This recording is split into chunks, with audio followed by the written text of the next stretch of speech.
수면욕, 정말 강력한 욕구죠. 인간에게 이런 외적인 욕구 말고, 식욕, 수면 이런 외적인 욕구 말고, 강력한 내면적인 욕구 두 가지가 있다고 합니다. 하나는 인정 욕구입니다.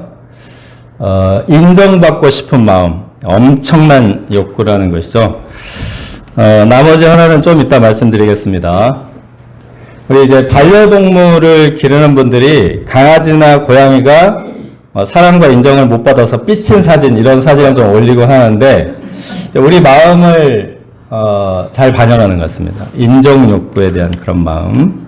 자, 하지만 이것을 마냥 웃을 수만은 없는 게, 이것이 보통 문제가 아니기 때문이죠. 인정받기 위해 전쟁 같은 삶을 살지 않나 해서, 인생을 인정투쟁이다, 이렇게 말하기도 합니다. 그런데, 오늘 예수님께서 제자들을 보내시면서 그들이 세상에서 인정받지 못할 것이다, 라고 말씀하십니다. 오히려 거절받고 배척받을 것이라는 말입니다. 왜 예수님은 그런 곳에 제자들을 보내십니까? 첫째, 발 아래 먼지를 떨어버리라. 1절에서 12절입니다. 예수님께서 고향을 오랜만에 이제 방문을 하셨는데, 제자들을 데리고 제자들이 이제 따라갔습니다. 이스라엘 안팎에서 예수님께 큰 무리가 몰려들 만큼 인기가 있었기 때문에 고향 사람들도 두 손 들고 환영할 것이라고 예측됩니다. 안식일의 회당에서 예수님이 가장 잘 하시는 가르침을 베푸셨는데 사람들이 듣고 놀라워했습니다. 이처럼 예수님께서 환영받으시고 인정받으실 만한 사실들이 충분한데도 불구하고 고향 사람들이 배척합니다. 그 이유가 무엇입니까? 고향 사람들의 6가지 질문에 잘 나타나 있습니다. 예수님이 마리아의 아들이라는 출생의 비밀, 또 목수라는 천한 직업, 평범하기 그지없는 그 예수님의 남동생, 여동생들 때문입니다. 이런 것들이 예수님의 가르침을 부정하고 예수님을 배척할 이유가 됩니까? 그들은 되지도 않는 이유를 6개나 들어가며 예수님을 배척할 이유를 찾기에 애를 씁니다. 배척할 정당한 이유가 있어서가 아니라 배척하고 싶으니까 그 이유를 갖다 붙이는 것입니다. 부정하고 반박하고 싶은 욕구입니다. 아까 제가 첫 번째 뭐라고 그랬죠? 인정 욕구. 두 번째는 부정 욕구입니다. 인간의 가장 강렬한 욕구 중에 두 번째 욕구가 부정하고 반박하고 거부하고 싶은 욕구입니다. 자, 우리 인간은 특히 하나님을 부정하고 거절하고 싶어 합니다. 사실은 하나님을 믿을 수 있는 이유와 증거가 충분함에도 불구하고 이제 믿을 수 없는 이유들을 찾으려고 한다는 것입니다.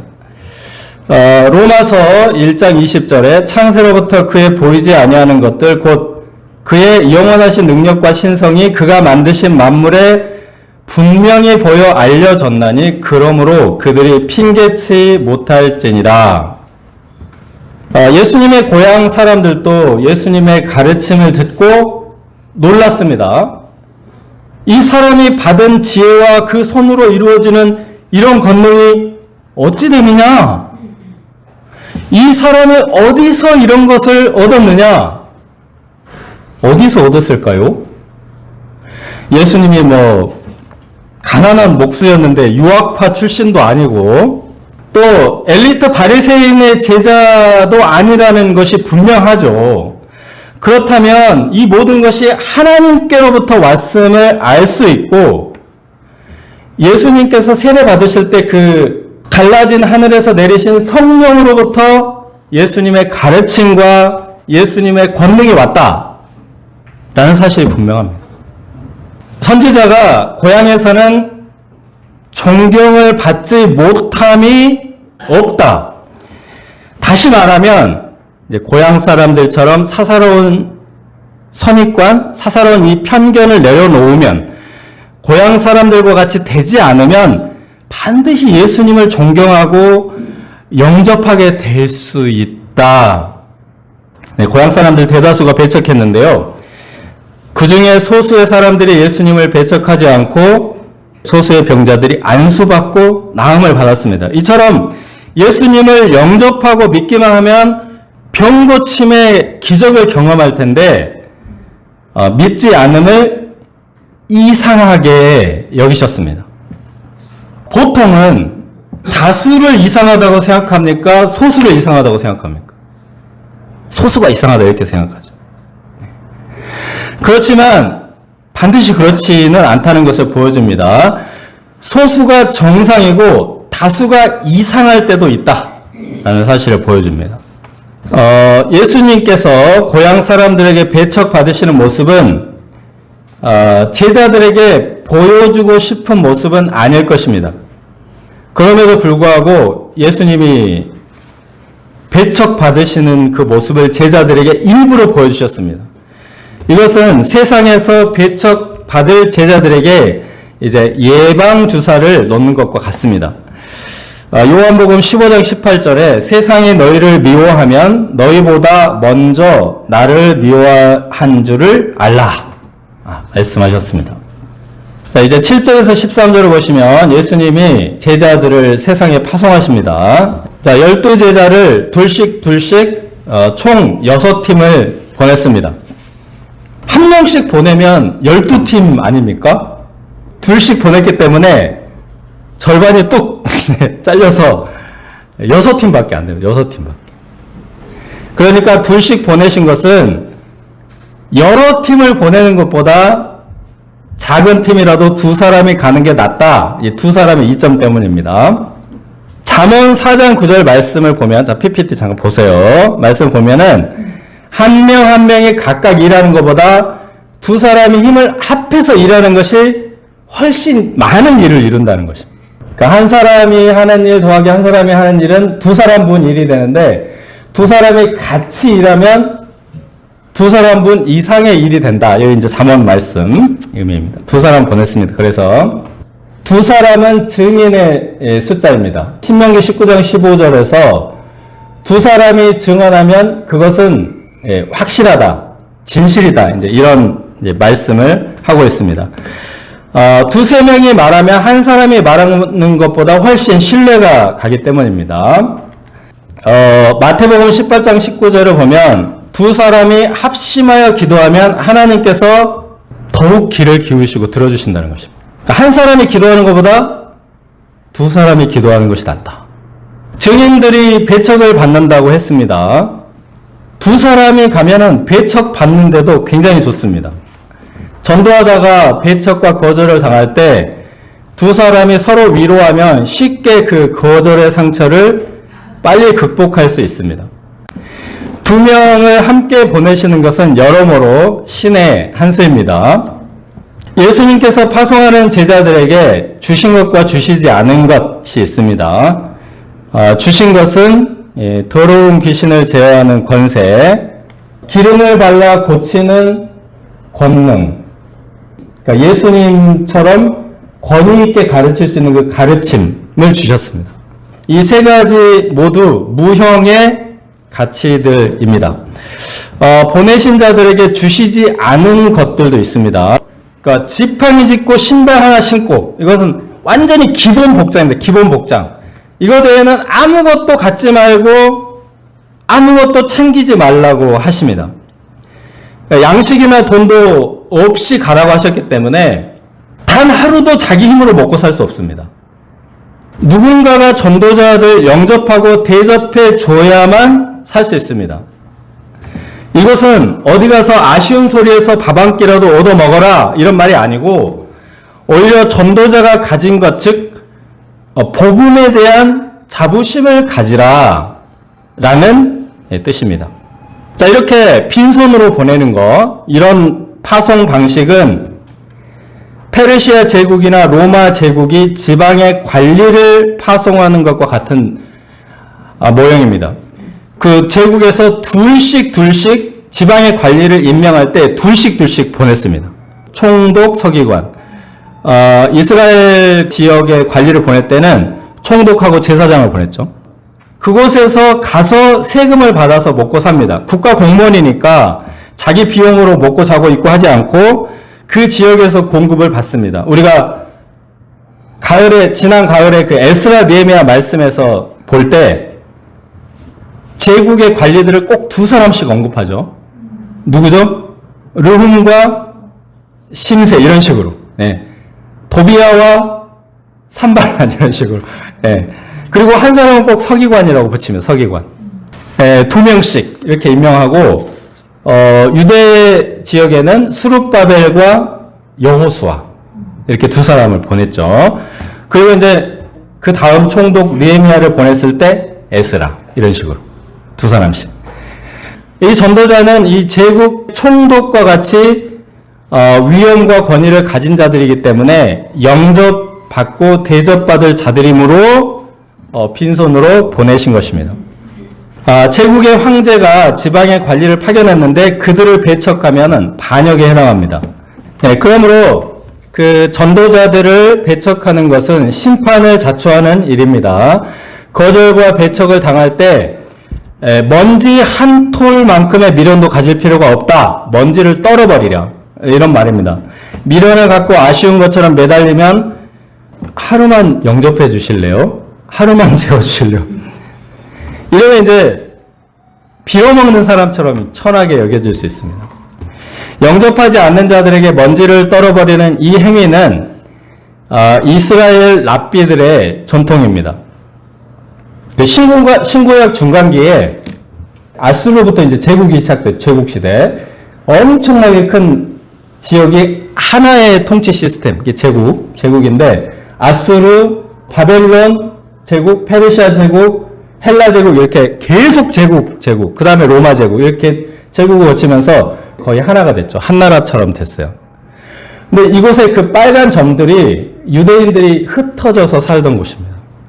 로마, 그리스, 터키, 시리아, 여기도 이제 있고, 여기 이집트 저기 상류 쪽에도 있고, 북아프리카 지역까지 흩어져 살았습니다. 그래서 이 사람들이 뭐 디아스포라 이렇게 흩어진 유대인들, 이 하나님의 말씀을 가르쳐줄 성경 선생이 없는 겁니다. 뭐 몇 명 안 되는 이곳에서 성경 선생 키울 수가 없잖아요.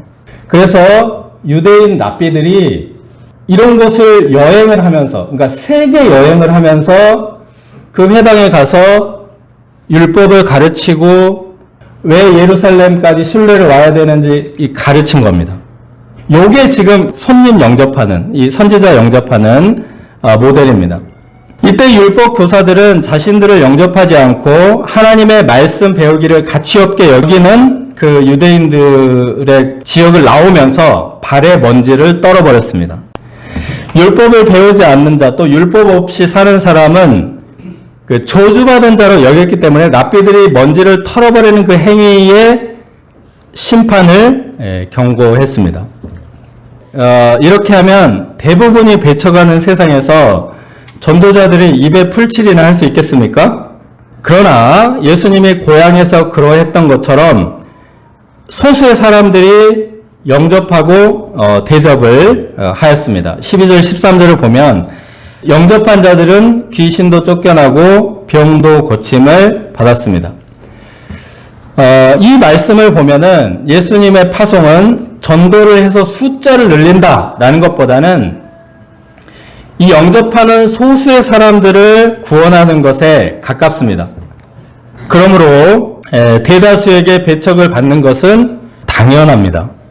소수의 전도자와 소수의 믿는 자들이 다수의 사람들에게 먼지를 털어버리는 담대함과 자부심이 필요합니다. 제국의 총독들이 그들 뒤에 든든한 황제가 있었던 것처럼 우리 신자들의 배후에는 지극히 높으신 하나님의 아들 예수님이 계십니다. 둘째, 세례 요한의 목을 벤 헤롯 14절에서 29절입니다. 네, 보냄을 받은 제자들의 전도 효과가 어떠합니까? 제자들의 전도로 예수님의 이름이 드러났습니다.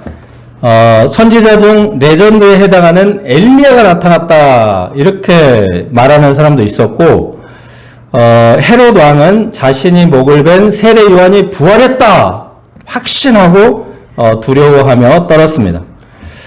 17절에서 20절을 보시면 그 헤롯 왕이 동생의 아내 헤로디아를 빼앗은 일을 세례 요한이 옳지 않다 하고 용감하게 지적하며 회개를 촉구했습니다. 남의 아내를 빼앗은 불륜이기 때문이고요. 이 헤로디아가 이 헤롯의 조카이기도 하거든요. 그래서 근친상간, 이런 죄악이기 때문에 옳지 않다라고 죄악을 지적했습니다. 네, 헤롯이 권민을 하면서도 세례 요한의 따끔한 회개의 메시지는 달갑게 들었습니다. 폐륜, 불륜 여인 헤로디아는 세례 요한을 원수로 여겨줘서 죽이고자 했기 때문에 이제 헤롯은 적당히 타협을 해서 세례 요한을 옥에 가두는 정도로 이제 무마하려고 하였습니다. 21절에서 29절을 보시면 헤롯의 생일 잔치날 헤로디아의 젊은 딸 내지는 어린 딸이 춤을 추어서 갈릴리의 귀빈들을 기쁘게 하였습니다. 헤롯은 그 딸에게 나라의 절반이라도 주리라 하며 무엇이든지 구하라고 했는데 세례 요한의 머리를 구하는 바람에 요한의 목을 베게 되었습니다. 예수님은 이러한 헤롯 왕에게 조금도 미련을 가지지 않으셨습니다. 헤롯에게 복수하려고 하거나 헤롯의 눈치를 보고 두려워하거나 하지 않으셨습니다. 그 발에 먼지를 떨어버리신 것처럼 그냥 전도자의 길을 가셨습니다. 대신 하나님께서 헤롯에게 복수하셨습니다. 이 헤롯 왕이 헤로디아를 아내로 맞이하기 위해 전 아내를 버렸습니다. 근데 그 전 아내가 누구냐 하면 이 나바티아 왕국의 공주였습니다. 공주. 이 나바티아 왕이 헤롯을 침공해서 헤롯 왕국이 그때부터 아주 급격한 몰락의 길을 걸었습니다. 반면에 헤롯에게 목을 베인 세례 요한은 죽은 자 같았으나 살아있는 헤롯을 두려워 떨게 하고 있습니다. 오늘날 헤롯의 후회를 자처하는 사람은 하나도 없습니다. 그러나 세례 요한을 닮고 싶어하는 사람이 얼마나 많습니까? 세례 요한과 같이 살기 위해서 요한이라는 이름을 짓고 자기 자녀 이름도 세례 요한, 네자로 지을 수 없으니까 세한 이런 식으로 세한이가 엄청 많습니다. 세례 요한은 아직도 살아 있습니다. 오늘 이야기는 전도자들을 파송하는 이야기인데 이 앞에서는 예수님께서 배척받은 사건이 있고 파송 이야기 뒤에는 세례 요한의 목베인 이야기가 있습니다. 예수님과 세례 요한과 같이 위대한 분들도 배척을 당하는 것처럼 전도자나 신자들은 배척을 당할 것이다. 이런 뜻입니다. 그런데 내가 부족한가? 내가 문제가 있어서 사람들이 내 말을 듣고도 영접하지 않는 것인가? 내가 이상한가? 이렇게 생각할 필요가 없다는 것입니다. 세례 요한을 예수님이 잘못돼서 배척한 게 아닌 것처럼 우리가 그렇게 생각할 필요가 없습니다. 예수님께서 배척하는 사람들이 이상하다 이렇게 말씀하셨습니다. 우리는 정상입니다. 우리가 가만히 생각해보면 사람들이 하나님을 부정하고 진리를 거절하는 이유가 대단한 이유가 아닙니다. 정말 하찮은 이유 때문입니다. 헤롯이 세례 요한의 목을 벤 것은 뭐 국가의 명분 그런 명분이 아니고 그냥 자기 음욕을 채우기 위해서 너무나 비천한 이유 때문에 세례 요한의 목을 베어버렸습니다. 예수님의 고향 사람들이 예수님을 배척한 이유도 먼지 한 톨만한 그 자존심 때문에 막 다른 이유를 갖다 대면서 거절합니다. 이상하지 않습니까? 오히려 소수이지만 영접하고 대접하는 사람들이 있다는 사실이 중요합니다. 그들은 소수이지만 지혜로운 자들이고 엄청나게 복된 자들입니다. 하나님은 전도자와 선지자를 영접하는 자들을 항상 축복하셨습니다. 선지자 엘리야가 사르밧 과부에게 가서 영접하라고 했을 때 그 사르밧 과부가 가진 것은 한 끼 식사, 딱 한 끼 식사뿐이었습니다. 그런데 이 선지자 엘리야를 영접하고 그래서 엘리야에게 대접을 했습니다. 사르밧 과부가 그렇게 대접을 했을 때 하나님께서 이 과부와 아들을 차고 넘치게 공급하셨습니다. 대접한 것보다 압도적으로 축복하셨습니다. 예수님은 전도자에 대한 대접을 굉장히 중요하게 여기십니다. 전도자에게 냉수 한 그릇이라도 대접하면 상을 잃지 않을 것이다 말씀하셨습니다. 이 중동 사람들은 문 밖에 물두멍을 놓아둡니다. 워낙 그 날씨가 덥고 건조하기 때문에 지나가는 여행자들이 이렇게 물 한 잔 마시고 가라고. 그 물 한 잔 주는 것도 굉장히 귀하게 여기신다는 겁니다. 그러니까 집으로 영접해서 대문을 열고 방문을 열고 집으로 영접해서 섬기지 않더라도 문 밖에서 냉수 한 그릇만 대접해도 큰 보상을 하신다. 냉대하거나 박대하지만 않아도 축복하신다는 것입니다. 그래서 뭐 냉수 한 그릇이 대단하다 그것보다는 전도자를 그렇게 귀하게 여기신다는 것입니다. 제가 이제 지난 추운 겨울날 캔커피와 전도지를 들고 커피 전도를 나갔습니다. 근데 추운 날씨보다도 사람들의 반응이 더 춥습니다. 그래서 이제 좀 약간 방황하고 있는데 인도보라 목동이 지나가다가 목사님 안녕하세요. 삼촌이라고 했나? 목사님이라고. 하여튼 그래서 막 이런저런 얘기를 나누고 이렇게 캠퍼스를 걸어가는데 얼마나 반갑든지 진수성찬을 먹은 것보다 든든했습니다. 일제강점기에 독립운동가가 필요하잖아요. 독립자금을 지원하는 사람도 필요한 것 같습니다. 우리가 어떤 모양이든지 하나님 나라 비밀을 전파하는 자들이 될 때 귀하게 쓰임받을 줄 믿습니다.